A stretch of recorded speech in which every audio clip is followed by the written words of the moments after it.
राधे राधे प्यारे भक्तों। कृष्ण कहते हैं, जब जीवन में सब कुछ टूटता हुआ लगे, जब कोई साथ ना दे, जब मन का विश्वास भी डगमगाने लगे, तब याद रखो यही वह समय है जब तुम्हारा आत्मबल परखा जाए। जो व्यक्ति इस परीक्षा में शांत रहता है वही आगे चलकर अपने भाग्य को बदल देता है। गीता में भगवान कृष्ण ने कहा है, सुख दखे समय कृत्वा लाभा लाभो जया जयो। अर्थात जो व्यक्ति सुखदक लाभानी जीत हार में एक समान रहता है वही सच्चा योगी है। जब तुम अकेले होते हो तब संसार की आवाजें बंद हो जाती हैं और तुम्हारे भीतर की आवाज सुनाई देने लगती है। वही आवाज तुम्हें सच्चा मार्ग दिखाती है। अकेलापन तुम्हारा शत्रु नहीं बल्कि तुम्हारा शिक्षक है। जब कोई नहीं होता तब ईश्वर तुम्हारे साथ होता है। जब कोई नहीं सुनता तब कृष्ण तुम्हारे मन में बोलते हैं। कृष्ण ने कहा था, जो व्यक्ति स्वयं पर विजय पा लेता है उसके लिए कोई भी युद्ध कठिन नहीं रहता। इसीलिए जब समय कठिन हो तो खुद से भागो मत, शांत होकर बैठो, अपने मन को सुनो और सोचो मुझे क्या सीखना है इस परिस्थिति से। हर कष्ट एक संदेश लेकर आता है और हर अकेलापन तुम्हें तुम्हारे असली स्वरूप से मिलाने आता है। कृष्ण कहते हैं, कर्म करो, फल की चिंता मत करो। इसका अर्थ है कि जब तुम्हारे जीवन में शांति नहीं है, जब लोग तुम्हें समझ नहीं रहे, तब भी अपने कर्म को मत छोड़ो। अगर तुम सच्चाई के साथ अपना कर्तव्य निभाते रहोगे तो समय अवश्य बदलेगा, क्योंकि समय स्थिर नहीं है। जैसे दिन के बाद रात आती है वैसे ही अंधेरे के बाद उजाला भी आता है। जो व्यक्ति विपत्ति में भी धैर्य रखता है उसे कोई नहीं रोक सकता। कृष्ण कहते हैं, धैर्यवान व्यक्ति ही विजय होता है। इसलिए अगर तुम आज अकेले हो तो डरना मत, अपने मन को शांत रखो, भरोसा रखो कि तुम्हारा हर संघर्ष किसी महान बदलाव की तैयारी है। जिस तरह अर्जुन युद्ध के मैदान में विचलित हुआ, सब कुछ छोड़ने को तैयार था, लेकिन कृष्ण ने कहा, हे अर्जुन, ये मोह है, ये भय है, ये तेरा सच्चा स्वरूप नहीं है। उसी तरह जब तुम टूटे हुए महसूस करते हो, याद रखो ये तुम्हारा अंत नहीं है, ये तुम्हारे नए रूप की शुरुआत है। कृष्ण कहते हैं, मनुष्य अपने विश्वास से बनता है, जैसा वह सोचता है वैसा वह बन जाता है।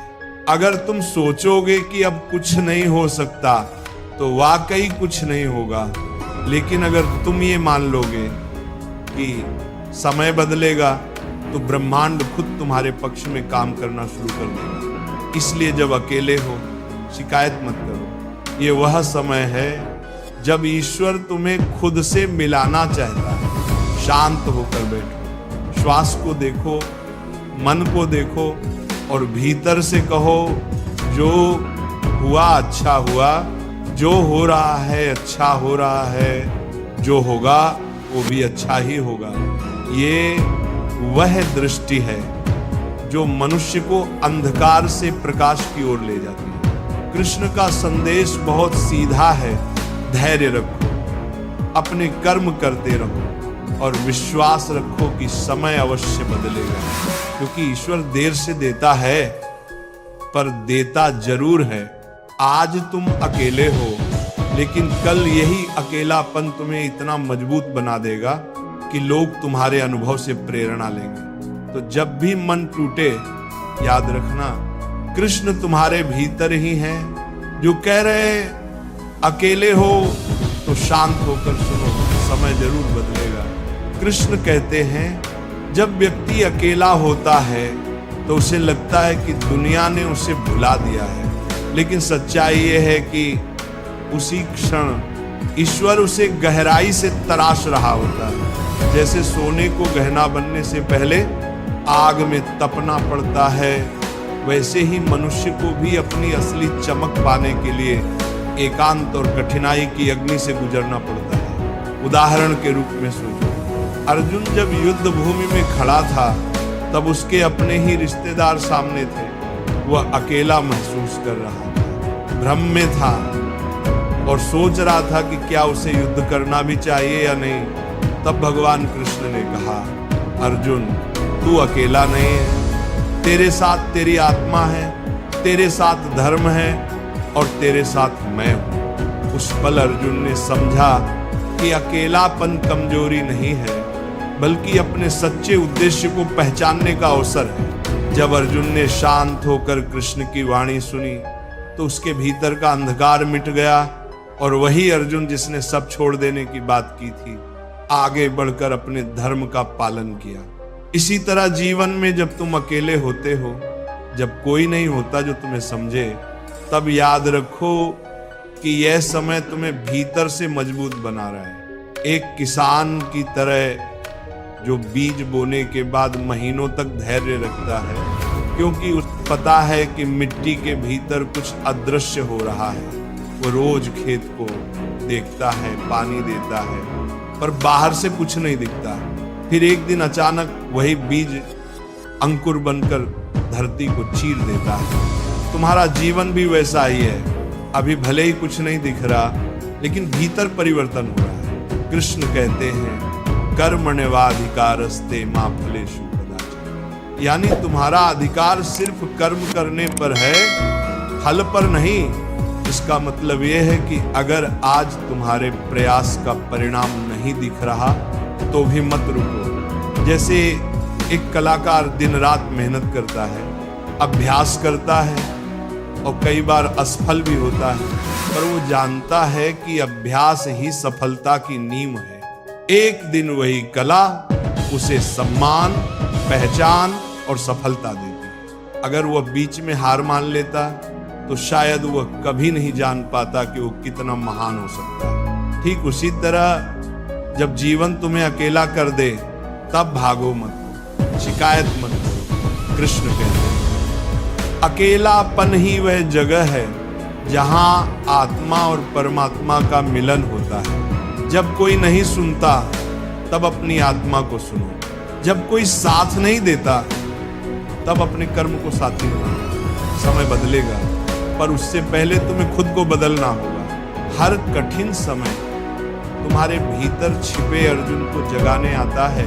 अगर अर्जुन कृष्ण की बातें ना सुनता तो शायद इतिहास उसे कायर करता, पर उसने शांत होकर सुना, विश्वास किया और वही अर्जुन आज वीरता का प्रतीक है। इसलिए कृष्ण का ये वचन याद रखो, जो अपने मन पर विजय पा लेता है वह दुनिया पर विजय पा सकता है। जब मन तुम्हें कहे कि सब खत्म हो गया है, तब शांत होकर सुनो, क्योंकि वही पल तुम्हारे जीवन का मोड़ बन सकता है। समय अवश्य बदलेगा, लेकिन पहले तुम्हारा दृष्टिकोण बदलना जरूरी है। जैसे ही तुम स्वीकार कर लेते हो कि ये कठिन समय भी ईश्वर की योजना का हिस्सा है, वैसे ही जीवन धीरे धीरे प्रकाश की ओर बढ़ने लगता है। तो जब अगली बार तुम अकेले हो, उदास हो या टूटे हुए महसूस करो, तब ये मत सोचो कि ईश्वर ने तुम्हें छोड़ दिया है, बल्कि सोचो कि शायद कृष्ण तुम्हें बुला रहे हैं। ये कहकर अकेले हो तो शांत होकर सुनो, समय जरूर बदलेगा। कृष्ण कहते हैं, जब मनुष्य अकेला होता है तो वह दो रास्तों पर खड़ा होता है। एक रास्ता है शिकायतों का, जहां वह अपने भाग्य को दोष देता है। दूसरा रास्ता है आत्मज्ञान का, जहां वह समझता है कि हर कठिनाई किसी गहरी सीख के लिए आई है। जो व्यक्ति दूसरा रास्ता चुनता है वही अंत में विजेता बनता है। उदाहरण के रूप में देखो, जब श्री कृष्ण मथुरा छोड़कर द्वारका गए तो उन्होंने अपना बचपन, अपने सगे संबंधी और पूरा नगर पीछे छोड़ दिया। हर कोई सोच सकता था कि ये हानि है, पर कृष्ण जानते थे कि ये परिवर्तन भविष्य की स्थिरता के लिए है। उन्होंने अकेलेपन को स्वीकार किया और उसी से द्वारका जैसी महान नगरी की स्थापना की। यानी कभी कभी जीवन तुम्हें तोड़ता नहीं, बल्कि तुम्हें किसी बड़े कार्य के लिए तैयार करता है। इसी तरह जब अर्जुन युद्ध से पहले अपने ही प्रियजनों को सामने देखता है तो उसके भीतर का योद्धा डर जाता है, वह धनुष छोड़ देता है और कहता है कि वह लड़ नहीं सकता। वह क्षण उसके जीवन का सबसे बड़ा एकांत था, पर उसी एकांत में उसे कृष्ण का गीता उपदेश मिला, जिसने उसका जीवन ही नहीं पूरी मानवता की दिशा बदल दी। अगर अर्जुन उस समय भाग जाता तो वह कभी अपने सामर्थ्य को नहीं जान पाता। कृष्ण ने उसे सिखाया कि स्थिरता ही शक्ति है और शांत मन ही सच्चा मार्ग देख सकता है। कृष्ण का यही संदेश हर व्यक्ति के लिए है। मान लो कोई व्यक्ति व्यापार में असफल हो गया, परिवार ने साथ छोड़ दिया और वह सोचता है कि अब कुछ नहीं बचा। अगर वह व्यक्ति शांत होकर सोचता, अपने भीतर झांकता, तो वह समझता कि असफलता ने उसे सिखाया है कि किस तरह वह और मजबूत बन सकता है। जैसे बीज को अंकुर बनने के लिए पहले मिट्टी में दबना पड़ता है, वैसे ही इंसान को सफलता से पहले अंधेरे में रहकर खुद को पहचानना पड़ता है। कृष्ण ने कहा था, जो हुआ अच्छा हुआ, जो हो रहा है अच्छा हो रहा है, जो होगा वो भी अच्छा ही होगा। ये वाक्य कोई साधारण सांत्वना नहीं है, ये जीवन का गहरा सत्य है। इसका अर्थ ये नहीं कि हमें कठिनाइयां अच्छी लगनी चाहिए, बल्कि यह कि हर कठिनाई हमें किसी बड़े उद्देश्य की ओर ले जा रही होती है। मान लो किसी व्यक्ति का बहुत प्रिय रिश्ता टूट गया, वो सोचता है कि उसका जीवन खत्म हो गया, पर वही दर्द उसे भीतर से इतना परिपक्व बना देता है कि आगे चलकर वो दूसरों के दुख को समझ पाता है और किसी के जीवन में प्रकाश बन जाता है। यानी वो अनुभव जो कभी पीड़ा था, बाद में उसका सबसे बड़ा आशीर्वाद बन जाता है। कृष्ण कहते हैं कि जो व्यक्ति अपने मन को नियंत्रित कर लेता है, वही सच्चा साधक है। अगर मन कहे कि सब खत्म हो गया है, तो खुद से कहो, नहीं, ये बस शुरुआत है। जैसे रात के बाद हमेशा भोर आती है, वैसे ही हर अंधकार अपने साथ प्रकाश का संकेत लेकर आता है। अकेलापन, असफलता और दर्द, ये सब जीवन के शिक्षक हैं। अगर अर्जुन को युद्ध का अकेलापन ना मिलता तो उसे कृष्ण का ज्ञान ना मिलता। अगर कृष्ण मथुरा छोड़कर ना जाते तो द्वारका ना बनती। अगर तुम अपने कठिन समय से भाग जाओगे तो तुम कभी अपने असली स्वरूप को नहीं जान पाओगे। इसीलिए जब तुम अकेले हो, शांत होकर बैठो, अपनी सांसों की आवाज सुनो, अपने मन की हलचल देखो। याद रखो, समय स्थिर नहीं है और ईश्वर निष्क्रिय नहीं है। तुम्हारा संघर्ष किसी न किसी रूप में तुम्हारे भविष्य की तैयारी है। आज का एकांत कल की शक्ति बन सकता है, अगर तुम धैर्य से उसे स्वीकार कर लो। कृष्ण का यही सार है, धैर्य रखो, कर्म करते रहो और विश्वास रखो कि समय जरूर बदलेगा। कृष्ण कहते हैं, जब जीवन में सब कुछ स्थिर लगता है, जब ना आगे का रास्ता दिखता है ना पीछे लौटने की जगह, तब समझो कि ईश्वर तुम्हें स्वयं से मिलाने वाला है। हर व्यक्ति को कभी ना कभी ऐसा समय जरूर आता है जब उसे लगता है कि वो अकेला रह गया है, लेकिन वही क्षण उसके जीवन का सबसे महत्वपूर्ण मोड़ बन जाता है, क्योंकि वही समय व्यक्ति को आत्मबल सिखाता है। उदाहरण के रूप में देखो, जब श्री कृष्ण ने महाभारत के बाद अर्जुन से कहा था कि अब युद्ध खत्म हो गया है, लेकिन अर्जुन का उद्देश्य खत्म नहीं हुआ। अर्जुन को लगा कि अब सब शांत हो गया, सब बीत गया, लेकिन फिर भी उसके भीतर खालीपन था।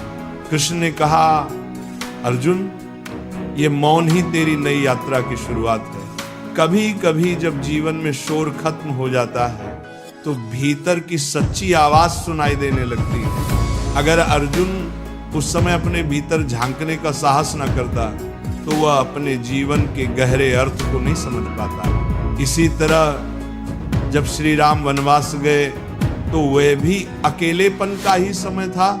राज्य, परिवार, सुख सुविधाएं सब कुछ छिन गया, पर उसी वनवास में उन्होंने अपने जीवन का सबसे बड़ा कार्य किया, रावण का अंत और धर्म की स्थापना। अगर वह उस एकांत को श्राप मान लेते तो शायद वह मर्यादा पुरुषोत्तम नहीं बन पाते। ये उदाहरण दिखाता है कि कभी कभी जो हमें सजा लगता है वही ईश्वर का सबसे बड़ा वरदान होता है। कृष्ण कहते हैं समत्वम योग उच्चते, यानी परिस्थितियों में संतुलन ही योग है। अगर तुम दुख में टूट जाओ या सुख में बहक जाओ तो तुम अपने मार्ग से भटक जाओगे। एक लोहार को देखो, जब वह लोहे को आकार देता है तो पहले उसे आग में रखता है, फिर हथौड़े से मारता है। हर चोट लोहा नहीं तोड़ती बल्कि उसे और मजबूत बनाती है। वैसे ही जब जीवन तुम्हें मारता है, ठोकरें देता है, तो वह तुम्हें मजबूत बना रहा होता है। मान लो किसी व्यक्ति का व्यापार बंद हो गया, उसके पास कुछ नहीं बचा, लोग उसका मजाक उड़ाते हैं। अगर वह व्यक्ति उसी समय धैर्य रखे, अपने अंदर सोचे कि ये अनुभव उसे क्या सिखा रहा है, तो वह अगली बार ऐसी गलती नहीं दोहराएगा। धीरे धीरे वह व्यक्ति अपनी समझ और अनुभव के बल पर पहले से भी बड़ी सफलता पा सकता है। यही गीता का सार है। हर असफलता को शिक्षा मानो, सजा नहीं। कृष्ण कहते हैं कि जीवन का सबसे बड़ा बल विश्वास है। अगर तुम ये मान लोगे कि अब कुछ नहीं बदलेगा तो वास्तव में कुछ नहीं बदलेगा। लेकिन अगर तुम ये विश्वास रखो कि हर रात के बाद सवेरा आता है तो तुम्हारे भीतर उम्मीद की ज्योति कभी नहीं बुझेगी। मान लो किसी विद्यार्थी को बार बार परीक्षा में असफलता मिल रही है, अगर वो हार मान ले तो सब खत्म हो जाता है। लेकिन अगर वह सोच ले कि हर असफलता मुझे और तैयार कर रही है, तो एक दिन वही छात्र सबसे आगे निकल जाता है। ये वही दृष्टि है जो कृष्ण ने अर्जुन को दी थी। परिस्थितियां तुम्हें तोड़ने नहीं बल्कि उठाने आए। कृष्ण का संदेश यह है कि जब तुम अकेले हो तब दुनिया से नहीं, खुद से संवाद करो, शांत होकर बैठो और ये सोचो कि क्या ये समय मुझे कुछ नया सिखा रहा है।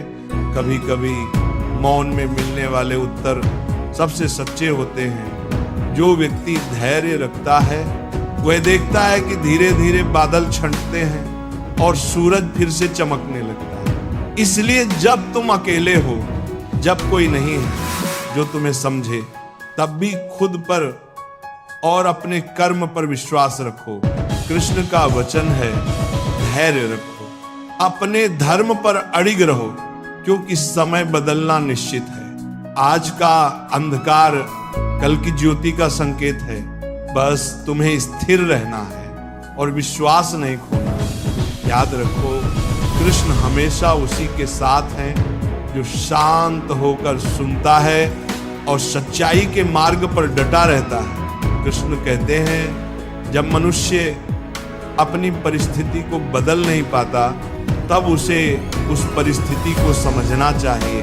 हर समय तुम्हारे विरुद्ध नहीं होता, कुछ समय तुम्हें खुद के भीतर झांकने का अवसर देता है। जब तुम अकेले होते हो, जब कोई साथ नहीं देता, तब ये मत सोचो कि दुनिया तुम्हारे खिलाफ है। ये समझो कि ईश्वर तुम्हारे लिए कुछ नया रच रहा है और तुम्हें उस बदलाव के लिए तैयार कर रहा है। उदाहरण के रूप में सोचो, जब पांडवों को वनवास मिला तो बाहरी दृष्टि से वो एक हार थी, राज्य को प्रतिष्ठा चली गई और मित्र भी दूर हो गए। पर उसी वनवास में अर्जुन ने अपने अस्त्र शस्त्र का अभ्यास किया, भीम ने अपनी शक्ति को साधा और युधिष्ठिर ने संयम और धैर्य सीखा। वनवास के वे वर्ष वही थे जिन्होंने उन्हें कुरुक्षेत्र की विजय के योग्य बनाया। अगर वे उस समय निराश होकर बैठ जाते तो शायद कभी धर्म की जीत संभव ना होती। यानी जो समय बुरा लगता है वही समय भीतर से हमें तैयार कर रहा होता है। कृष्ण ने गीता में कहा है, उदरेदात्मनात्मानं मनात्मानं वसादयत, अर्थात अपने मन से ही खुद को उठाओ, उसे गिराओ मत। जब परिस्थिति तुम्हारे नियंत्रण से बाहर हो तब अपने मन को नियंत्रित करना ही सच्चा साहस है। मान लो किसी व्यक्ति का रिश्ता टूट गया और वह सोचने लगा कि अब जीवन व्यर्थ है। अगर वह उसी समय अपने भीतर झांके खुद से कहे कि यह अध्याय खत्म हुआ है पर पूरी किताब नहीं, तो वह आगे बढ़ सकता है। शायद वही व्यक्ति आगे चलकर दूसरों के जीवन में मार्गदर्शन देने वाला बन जाए। इसी तरह एक बीज को देखो, जब उसे धरती में दबाया जाता है तो उसे अंधकार और दबाव महसूस होता है। वो सोचता है कि सब खत्म हो गया, पर वही पाव उसे ऊपर की ओर बढ़ने की प्रेरणा देता है। वह मिट्टी को चीरता है और प्रकाश की ओर निकलता है। अगर वह बीज उस समय हार मान लेता तो कभी पौधा नहीं बनता। कृष्ण का यही संदेश है, जब जीवन तुम्हें नीचे दबा रहा हो तब समझो कि वह तुम्हें ऊंचा उठाने की तैयारी कर रहा है। मान लो किसी व्यक्ति ने कई बार व्यापार में असफलता देखी, हर बार उसने मेहनत की लेकिन परिणाम नहीं मिला। लोगों ने उसका मजाक बनाया, परिवार ने भी भरोसा खो दिया। फिर भी अगर वह व्यक्ति भीतर से शांत रहा और अपने अनुभवों से सीखता गया तो धीरे धीरे वो समझने लगा कि कहाँ गलती हो रही थी। अंत में वही अनुभव उसे ऐसी समझ देता है जिससे वो पहले से कई गुना बड़ा काम कर पाता है। यही गीता का सार है। हर असफलता भविष्य की सफलता का बीज होती है। कृष्ण ने कहा, यदा यदा ही धर्मस्य ग्लानिर्भवति, जब भी जीवन में अधर्म, भ्रम या निराशा बढ़ती है तब सत्य और ज्ञान के रूप में परिवर्तन अवश्य आता है। इसका अर्थ केवल युद्ध नहीं बल्कि तुम्हारे भीतर का पुनर्जागरण है। जब तुम अपने अंदर के नकारात्मक विचारों से लड़ते हो तो वही तुम्हारा कुरुक्षेत्र है। जब तुम हार नहीं मानते, शांत रहकर सही कर्म करते हो तो वही तुम्हारी विजय है। कभी कभी अकेले रहना आवश्यक होता है ताकि तुम अपनी दिशा को साफ देख सको। जैसे बादलों से ढका हुआ आकाश जब कुछ देर बाद साफ होता है तो तारे और भी स्पष्ट दिखने लगते हैं, वैसे ही जीवन का एकांत तुम्हारे भीतर छिपी क्षमता को उजागर करता है। कृष्ण कहते हैं, मनुष्य जितना अपने मन को नियंत्रित करता है उतना ही जीवन को समझता है। इसलिए जब समय कठिन हो तो अपने मन से लड़ने के बजाय उसे सुनो, शांत रहो, क्योंकि हर प्रश्न का उत्तर शांति में ही मिलता है। आज का संघर्ष कल का ज्ञान बनेगा, आज का एकांत कल की शक्ति बनेगी। कृष्ण का संदेश सरल है, जब तुम अकेले हो तब घबराओ मत, धैर्य रखो, कर्म करते रहो और भरोसा रखो कि समय जरूर बदलेगा, क्योंकि जो व्यक्ति स्वयं पर विजय पा लेता है उसके लिए कोई परिस्थिति स्थायी नहीं रहती। कृष्ण कहते हैं, जब जीवन तुम्हें रुकने पर मजबूर कर दे, जब चारों ओर अंधेरा छा जाए और रास्ते नजर ना आए, तब समझो कि ये ठहराव तुम्हारे विकास का हिस्सा है। कभी कभी ईश्वर तुम्हें आगे नहीं बढ़ने देता, क्योंकि वो चाहता है कि तुम पहले समझो कि किस दिशा में बढ़ना है। अकेलापन और रुक जाना असफलता नहीं है, बल्कि आत्मबोध का प्रारंभ है। उदाहरण के रूप में सोचो, जब अर्जुन युद्ध के मैदान में खड़ा था तो वह अपने कर्तव्य को लेकर भ्रम में था। वह अपने मन की उलझन में इतना फंस गया कि धनुष तक गिरा दिया।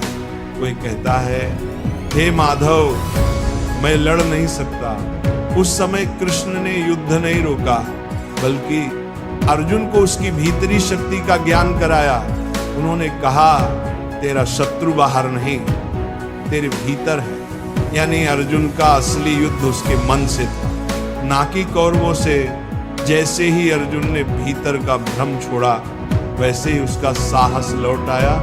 इस उदाहरण से कृष्ण ये सिखाते हैं कि जब जीवन में सब कुछ रुक जाए, तब पहले अपने मन के संदेहों को शांत करो, फिर देखो कैसे रास्ता खुद बनता है। इसी तरह देखो, जब समुद्र मंथन हुआ था, देवता और दानव दोनों ने मिलकर समुद्र को मथा। पहले विष निकला, फिर बाद में अमृत। अगर उस समय देवता घबरा जाते और मंथन छोड़ देते, तो उन्हें कभी अमृत ना मिलता। कृष्ण का यही संकेत है, जब जीवन का मंथन चल रहा हो, जब कष्ट बढ़ रहे हो, तब हार मत मानो, क्योंकि वही विष एक दिन अमृत बन जाएगा। मान लो किसी व्यक्ति ने मेहनत से नौकरी पाई, लेकिन अचानक कंपनी बंद हो गई, वह टूट गया, लगा कि अब सब खत्म हो गया। कुछ समय बाद उसे मजबूरी में एक छोटा व्यवसाय शुरू करना पड़ा। शुरुआत में संघर्ष हुआ, पर धीरे धीरे वह काम चल निकला, और वही व्यक्ति एक दिन दूसरों को काम देने वाला बन गया। अगर वह उस समय हार मान लेता, तो वह कभी नहीं जान पाता कि उसके भीतर एक उद्यमी छिपा है। कृष्ण यही कहते हैं, जो घटा है वही तुम्हें बढ़ाने के लिए घटा है। एक और उदाहरण देखो, एक मछुआरा जब जाल डालता है, तो कुछ देर तक पानी शांत रहता है, लेकिन कुछ समय बाद जब मछलियां फंसने लगती हैं, तो वही शांत पानी हलचल से भर जाता है। जीवन भी ऐसा ही है, जब सब स्थिर दिखे, तब समझो कि भीतर कोई परिवर्तन तैयार हो रहा है। अकेलापन भी वैसा ही है, वो बाहर से शांत है, लेकिन भीतर बहुत कुछ चल रहा है। कृष्ण ने कहा, योगस्थ कुरु कर्माण, यानी योग में स्थित होकर कर्म करो। इसका अर्थ है कि चाहे परिस्थिति कितनी भी बदल जाए, अपने भीतर की स्थिरता को मत खो। मान लो किसी विद्यार्थी को बार बार परीक्षा में असफलता मिल रही है, वह रोता है, टूट जाता है, पर अगर वह खुद को स्थिर रखे और हर बार अपनी गलती समझकर दोबारा कोशिश करे, तो एक दिन वही असफलता उसकी सबसे बड़ी सीख बन जाएगी। वह न केवल सफल होगा, बल्कि जीवन भर दूसरों को भी यह सिखा पाएगा कि हार अंत नहीं, बल्कि शुरुआत है। कृष्ण यही सिखाते हैं, समय कभी रुकता नहीं। इसलिए अगर तुम शांत रहो और सही कर्म करते रहो, तो समय भी तुम्हारे पक्ष में मुड़ जाएगा। अकेलापन, रुकावट और असफलता, ये तीनों मिलकर इंसान को तैयार करते हैं उस मंजिल के लिए जिसके लिए वह जन्मा है। अगर तुम इनसे डर गए, तो तुम अपने भाग्य से दूर चले जाओगे, लेकिन अगर तुम इन्हें स्वीकार कर लोगे, तो यही कठिनाइयां तुम्हारी शक्ति बन जाएंगी। इसीलिए जब भी लगे कि सब थम गया है, तब भागो मत, रुककर सोचो, कृष्ण के शब्दों को याद करो, शांत रहो, कर्म करते रहो, विश्वास रखो, समय अवश्य बदलेगा। क्योंकि जब तुम स्थिर हो जाते हो, तभी ब्रह्मांड तुम्हारे पक्ष में चलना शुरू करता है। भगवान श्री कृष्ण अर्जुन से कहते हैं कि मनुष्य जब अपने मन पर नियंत्रण कर लेता है, तब वह सबसे बड़ी विजय प्राप्त कर लेता है। मन को वश में करना आसान नहीं है, परंतु असंभव भी नहीं। यह साधना, धैर्य और निरंतर अभ्यास से संभव है। उदाहरण के रूप में सोचो कि एक विद्यार्थी परीक्षा की तैयारी कर रहा है, उसके चारों ओर कई तरह के आकर्षण हैं, मोबाइल, मनोरंजन, दोस्तों की बातें, सोशल मीडिया आदि। यदि वह विद्यार्थी हर बार इन आकर्षणों के आगे झुक जाता है, तो उसका मन भटक जाएगा और उसका लक्ष्य अधूरा रह जाएगा। लेकिन यदि वह अपने मन को नियंत्रण में रखे, हर दिन नियमित समय पर पढ़े और बाहरी आकर्षणों को नजरअंदाज करे, तो वही मन उसके लक्ष्य तक पहुंचने का माध्यम बन जाता है। यही श्री कृष्ण का उपदेश है कि मन को वश में करो, तभी सफलता और शांति दोनों प्राप्त होंगे। एक और उदाहरण के रूप में एक किसान को देखो, वह प्रतिदिन खेत में जाता है, चाहे धूप हो या बारिश। वह जानता है कि यदि वह आज मेहनत नहीं करेगा तो फसल नहीं उगेगी, लेकिन वह फल की चिंता किए बिना अपना कर्म करता रहता है। यही कर्म योग है। निष्काम भाव से कर्म करना। कृष्ण कहते हैं कि कर्म करते समय फल की इच्छा मत रखो, क्योंकि फल तुम्हारे वश में नहीं, केवल कर्म ही तुम्हारे हाथ में है। एक व्यक्ति व्यापार करता है, यदि हर दिन वह लाभ और हानि के विचार में उलझा रहेगा तो उसका मन कभी स्थिर नहीं रहेगा। लेकिन यदि वह पूरे मन से अपना कार्य करे और परिणाम को ईश्वर पर छोड़ दे तो उसका मन शांत रहेगा और निर्णय लेने की शक्ति बढ़ेगी। यही गीता का वास्तविक संदेश है। कर्म करो लेकिन उसमें आसक्ति मत रखो। कृष्ण ये भी कहते हैं कि जो व्यक्ति अपने कर्म में समर्पण और संतुलन बनाए रखता है वही सच्चा योगी है। जैसे नदी समुद्र में मिलकर शांत हो जाती है, वैसे ही जब मनुष्य अपने अहंकार और इच्छाओं को त्याग देता है तो उसका जीवन संतुलित और सुखी हो जाता है।